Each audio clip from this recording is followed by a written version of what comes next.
Pois é, foi um amistoso proveitoso por parte do Cruzeiro, assim também por parte do Red Bull Bragantino. São desafios diferentes para o Cruzeiro. É claro que sem menosprezar nenhuma equipe que o Cruzeiro enfrentou, mas a partir do momento que você tem, sim, um adversário mais qualificado, faz você também ter desafios diferentes e desafios maiores. E que nesse momento tem o privilégio, a oportunidade, o Cruzeiro de modificar aquilo que precisa ser modificado, aproveitar aquilo que deu certo nessa partida. Tem pontos positivos, tem pontos a serem melhorados. Eu acho que de positivo fica algumas peças individuais. O Samuel também citou a questão daquilo que eles fazem no treinamento, conseguindo reproduzir também dentro do campo.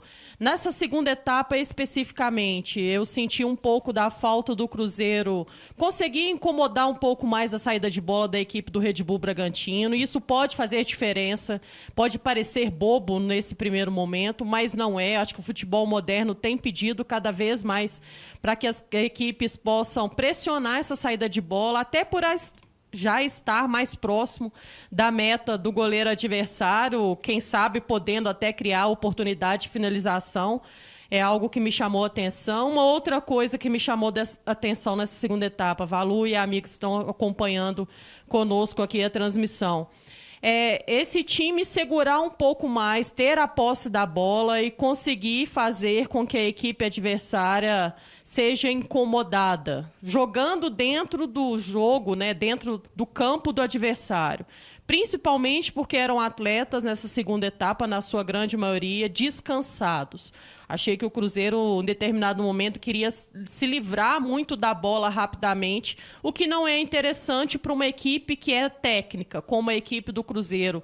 Precisa reter essa posse da bola, fazer com que o jogo pudesse virar de um lado para o outro, às vezes até, eventualmente, voltando no zagueiro, mas jogando principalmente dentro do campo adversário. Acho que faltou um pouquinho do Cruzeiro nessa segunda etapa. O que não deixa de ser interessante o que o Cruzeiro conseguiu produzir dentro desse amistoso. Para mim, o que mais me chamou a atenção, acho que foi um jogo intenso por dois lados. Acho que o Cruzeiro vai encontrar esse tipo de jogo tanto dentro do Campeonato Brasileiro como também dentro da Sul-Americana e dentro da Copa do Brasil. Gostei do que vi. Acho que tem coisas a serem melhoradas sim, mas gostei do que vi. Um Cruzeiro que, logo no começo ali da segunda etapa, pressiona bastante, né? Tem aquele lance do Gabigol, que a bola acaba batendo na trave. De novo, com o Cruzeiro construindo o jogo pelo lado, fazendo esse cruzamento para trás, e o Gabigol pisando na área ali, né? Atacando para finalizar. Então, foi um começo de jogo onde o Cruzeiro começa em cima, mas depois o Red Bull Bragantino passa a incomodar muito o Cruzeiro, principalmente na bola aérea. Acho que um ponto que fica aí de aviso para o Cruzeiro seguir trabalhando depois do jogo de hoje é a questão da bola aérea. Concordo muito com a Amanda, acho que no segundo tempo faltou o Cruzeiro cadenciar um pouco mais a posse, trabalhar melhor essa bola, deixou o jogo muito na transição, era aquela trocação, o Cruzeiro ia para o ataque, perdia a bola muito rápido, tinha que correr para trás. Na reta final, o Cruzeiro consegue até, de novo, segurar um pouquinho mais a posse da bola, trabalha essa bola com paciência, aí tem aquela virada de bola do Rodriguinho ali, depois termina o lance com o Lucas Silva finalizando essa bola na trave.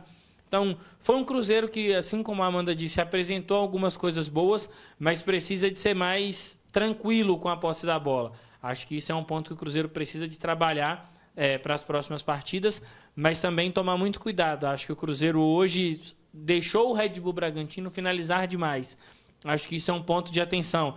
A gente discutia muito sobre o aspecto defensivo do Cruzeiro no Campeonato Estadual. O Cruzeiro ainda segue com alguns problemas defensivos. Acho que o Cruzeiro precisa de resolver isso o quanto antes. E o jogo de hoje foi importante justamente para isso, até para o Leonardo Jardim tentar entender em que pé os jogadores estão, o que ele pode levar de bom para o jogo contra o Mirassol e o que ele precisa de corrigir. Mas um amistoso bom, um amistoso bem jogado, truncado, exigiu do Cruzeiro fisicamente. Acho que era isso que a gente precisava às vésperas da estreia no Campeonato Brasileiro. O Cruzeiro foi eliminado muito cedo no Campeonato Estadual, ficou muito tempo parado, digamos assim, né? Não tinha os jogos, e aí o jogo de hoje ele justamente vem para fechar esse período de preparação. Agora o Cruzeiro vai ter aí uma semana, né? Tem um dia de descanso amanhã para recuperar esses atletas e já começar a trabalhar pensando no Mirassol. Mas o jogo de hoje apresentou algumas situações interessantes, mas que o Cruzeiro ainda mostrou também que o Cruzeiro ainda carece de algumas mudanças, principalmente no aspecto defensivo.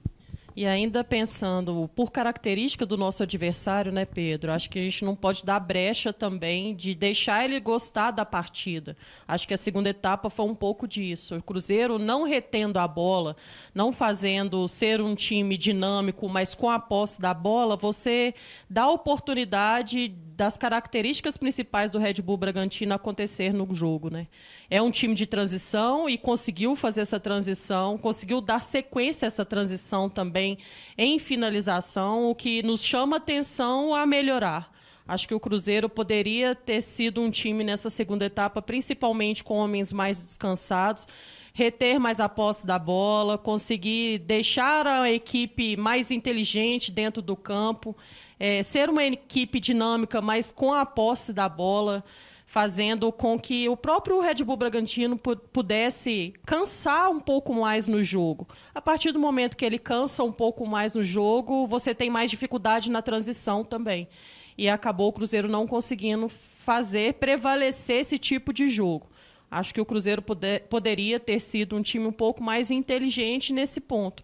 Mas teve também, para mim, um ponto de superação no jogo. O Cruzeiro iniciou com muita dificuldade na saída de bola, principalmente quando voltava essa bola ao Cássio. O Cássio com muita dificuldade, até com um pouco da falta de confiança também. Mas acho que se superou.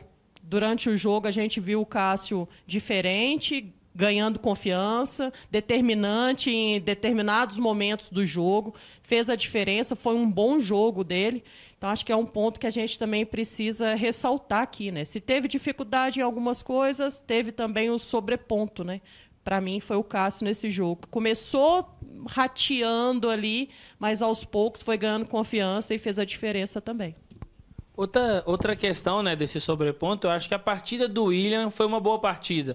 Ele já desgastado, com cartão amarelo, ele teve que lidar com o Mosqueira, que é um jogador muito físico, que tenta o tempo inteiro essa bola esticada nas costas da defesa para partir ali em velocidade, e o William conseguiu lidar de uma maneira tranquila. Eu acho que é por aí, né? Conseguir recuperar o William. Tiveram até alguns momentos ali onde ele e o Wanderson ensaiaram essa tabela, e foi algo que a gente até comentou na sexta-feira, na live pela manhã na Samuca TV. O William precisava de ter um ponta ali pelo lado direito para ele poder dialogar. Nos momentos onde o Cruzeiro tivesse a posse da bola, ter alguém para ele tabelar, às vezes o William atacar esse espaço, às vezes o jogador, no caso o Wanderson, atacar esse espaço. O Wanderson foi outro ponto positivo, gostei muito da proatividade do Wanderson, sem a bola, mas quando tinha a posse da bola também gerando oportunidades de perigo. Achei o Gabigol mais participativo hoje, na onde ele pode ser determinante, que é na área. Ele seguiu saindo da área, fazendo aquelas movimentações dele ali de buscar essa bola no apoio, mas teve muito mais oportunidades de finalização. Acho que é isso que a gente precisa do Gabriel. É um atleta mais próximo do gol, é um jogador que pode levar perigo. Por pouco ele não sai na noite de hoje com 2 gols. Então, individualmente também tem jogadores ali que podem ser destacados. Mas eu acho que o Cruzeiro ainda está num processo de evolução coletiva e espero que o quanto antes essa evolução ela seja maior, porque, como você disse, né, Amanda, a gente tem um time com jogadores técnicos, mas o Cruzeiro precisa de coletivamente estar mais estável para essa técnica aflorar. Mas foi um desafio interessante, foi um jogo interessante hoje que deixa boas lições para o Cruzeiro. Mas eu queria continuar com os nossos comentaristas. O Samuel tem prioridade, é claro, assim que o Leonardo Jardim chegar à entrevista coletiva. Será que a ideia do Leonardo Jardim, a gente viu um time com Dudu, Wanderson, Caio Jorge, Gabigol e ali jogadores de meio campo, digamos, de maneira nata, né? O Wallace e o Matheus Henrique.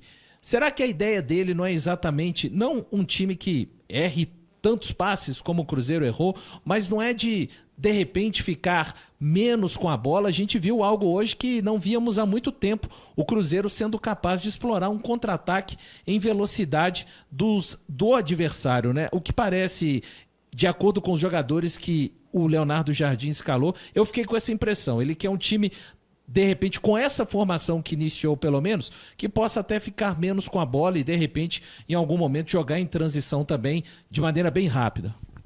Pode ser, sim, uma das possibilidades, Valu, mas eu acho que a gente tem que pensar também como um plano B, porque senão você acaba entregando o seu adversário a posse da bola quando você estiver um pouco mais cansado. Você, para poder ter uma equipe que utiliza muito da transição, você precisa de uma equipe fisicamente muito bem também. Então, acho que para oscilar pouco dentro do jogo, você precisa estar próximo do seu 100% físico. E existe uma oscilação natural dentro da equipe, porque são jogadores com níveis diferentes fisicamente falando, né? Então, por isso é que eu acredito nesse plano B. Até para você conseguir também cansar o seu adversário, você precisa reter a posse da bola. Deixar com que essa equipe troque passes, fazendo o seu adversário correr atrás da bola. Acho que o Cruzeiro pouco utilizou isso. Pode ser, sim, uma característica do Leonardo Jardim. Acho que o tempo é que vai nos mostrar isso. Mas hoje, para mim, faltou um pouco isso com o Cruzeiro, exatamente porque nós talvez não estamos 100% fisicamente. Ainda é no sentido de preparação, dentre elas a parte física. Então, acho que precisava o Cruzeiro ter demonstrado um pouco mais de inteligência nesse ponto. Agora, é claro que o Leonardo Jardim tem as ferramentas nas suas mãos, né? Principalmente as características individuais dos atletas do Cruzeiro. Acho que funciona assim quando não tem, principalmente, o Matheus Pereira dentro do jogo. Foi assim também com o jogo no Botafogo, onde ele não participou. Mas a partir do momento que você tem jogadores muito técnicos, você tem que utilizar exatamente aquelas características desses jogadores. Explorar essas características. Não dá para a gente ter jogadores tão técnicos e utilizar a transição. Acho que tem que ser um pouquinho mais inteligente mesmo, de entender um pouco das características e das individualidades dos atletas. Eu até acho que pode ser uma possibilidade essa questão, né, de ter um jogo, e o Cruzeiro buscou explorar muito essa deficiência que a dupla de zaga, principalmente do Red Bull Bragantino, tem de proteger as costas, tanto que o lance do gol sai com o Caio Jorge ali se desmarcando nas costas da defesa, depois ele faz um cruzamento para trás. Só que a Amanda apontou uma situação, em alguns momentos essa bola, por exemplo, ia para o William ou para o Vidalba pelo corredor lateral, e eu sentia a falta de um movimento dos jogadores ali do meio campo, o Wallace ou o Matheus Henrique, de se aproximar, de ser uma opção de passe, até para fazer aquilo que o Samuel pontuou agora na reta final, das triangulações, que é um princípio que o Leonardo Jardim usa muito nas suas equipes. Mas essas triangulações, elas dependem desse jogo mais aproximado, dos meias, dos volantes ali encostando para ser essa opção de passe.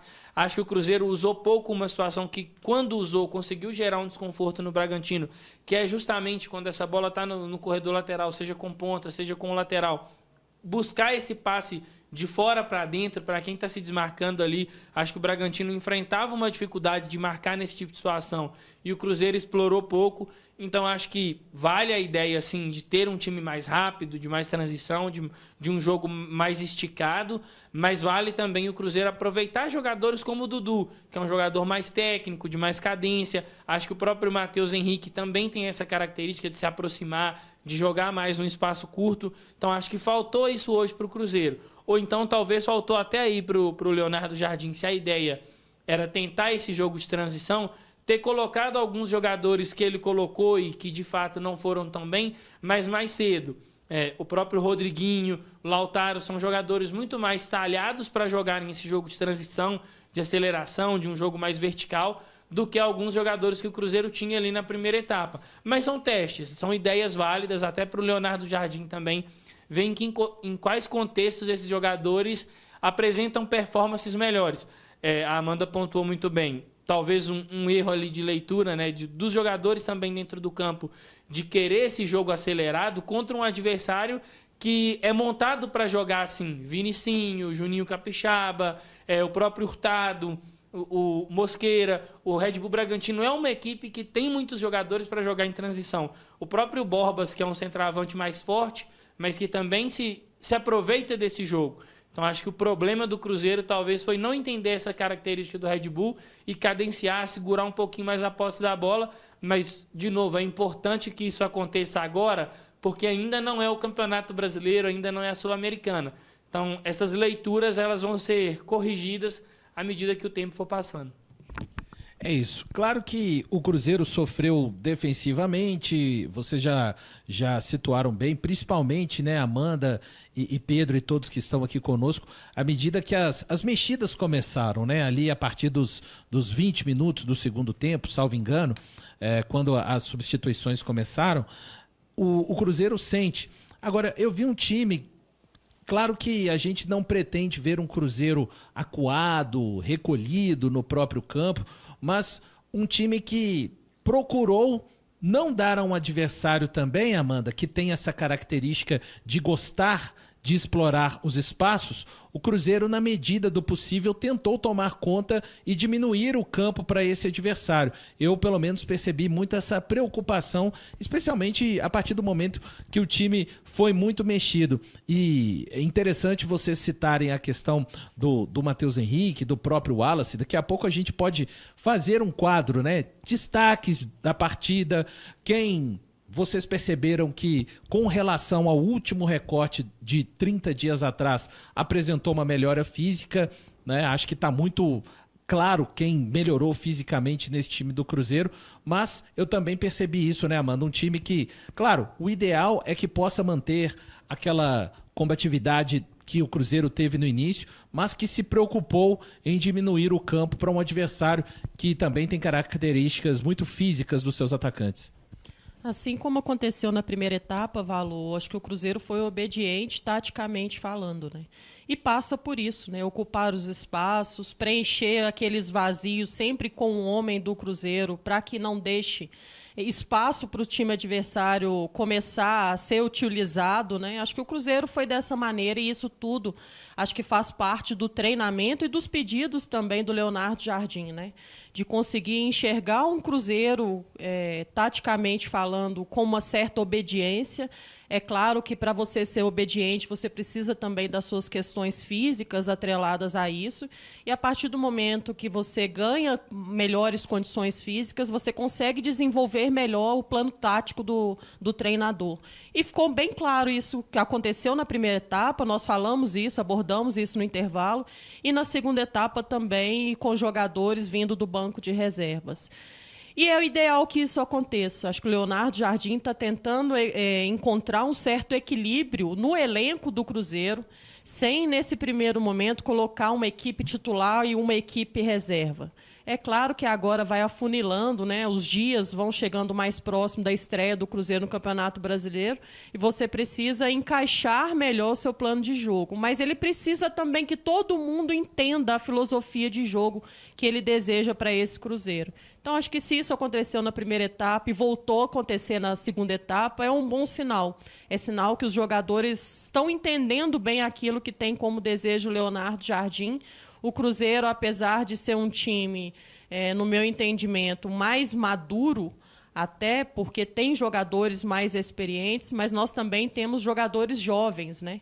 Que apesar de ter uma certa experiência dentro do cenário do futebol, mas ainda assim são jogadores jovens. E isso faz a diferença, principalmente em momentos como esse, em que a equipe vai mudar bastante, mas o plano de jogo ele permanece intacto dentro da cabeça dos jogadores. Fala, torcedor do Cruzeiro. Que alegria te ter por aqui.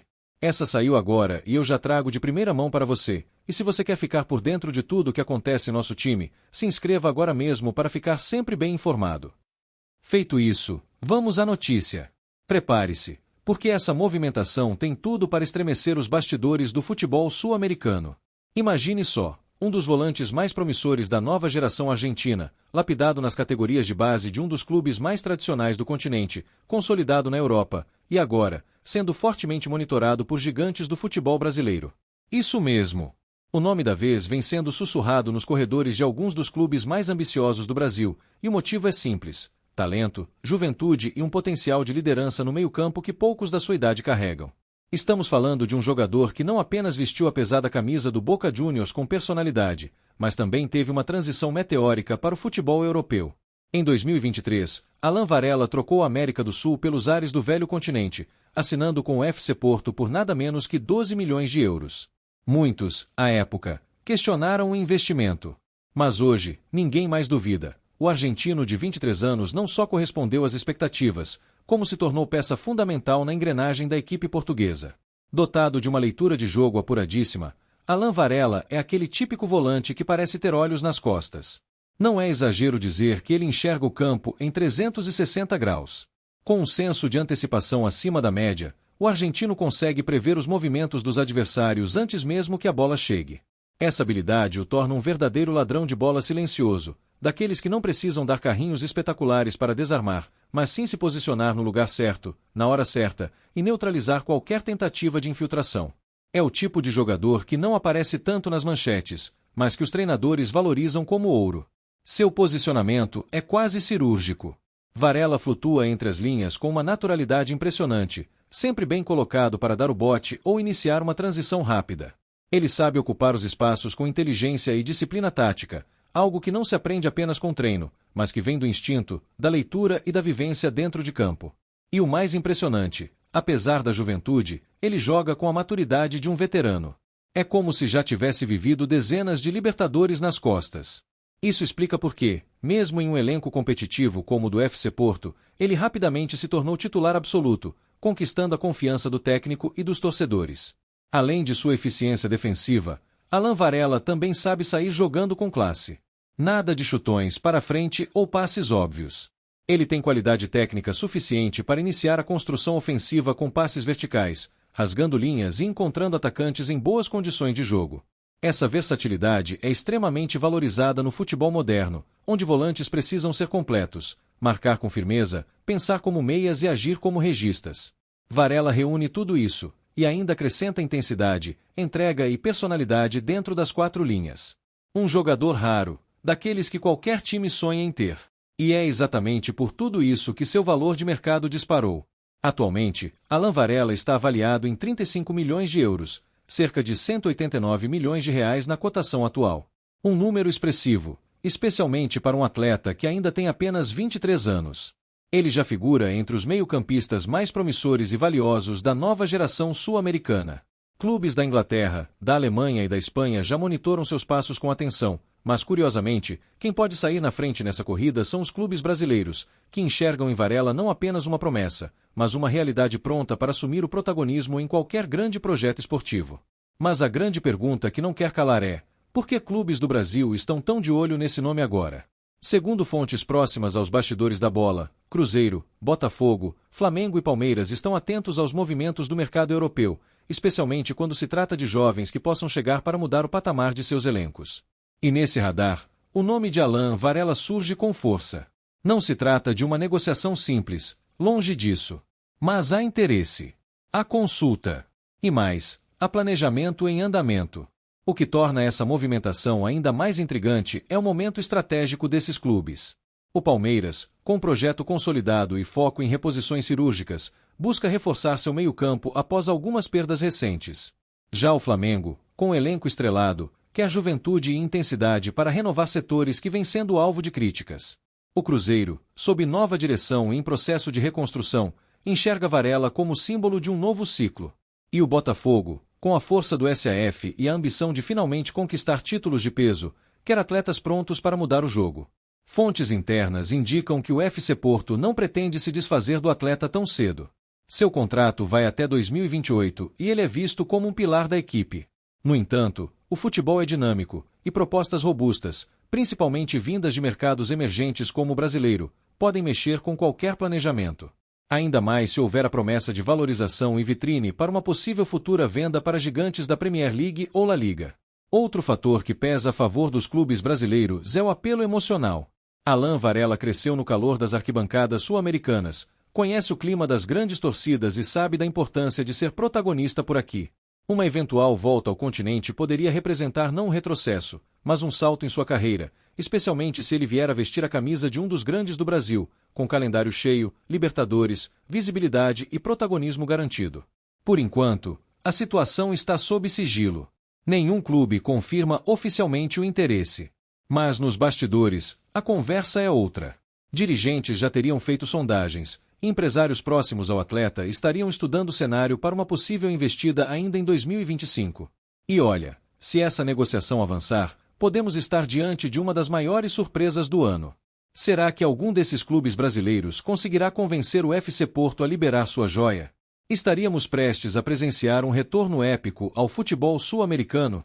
E mais, qual camisa cairia melhor em Alain Varela? A tradicional verde do Verdão? A rubro-negra imponente da Gávea? A camisa estrelada do Cruzeiro? Ou quem sabe o manto alvinegro do Botafogo?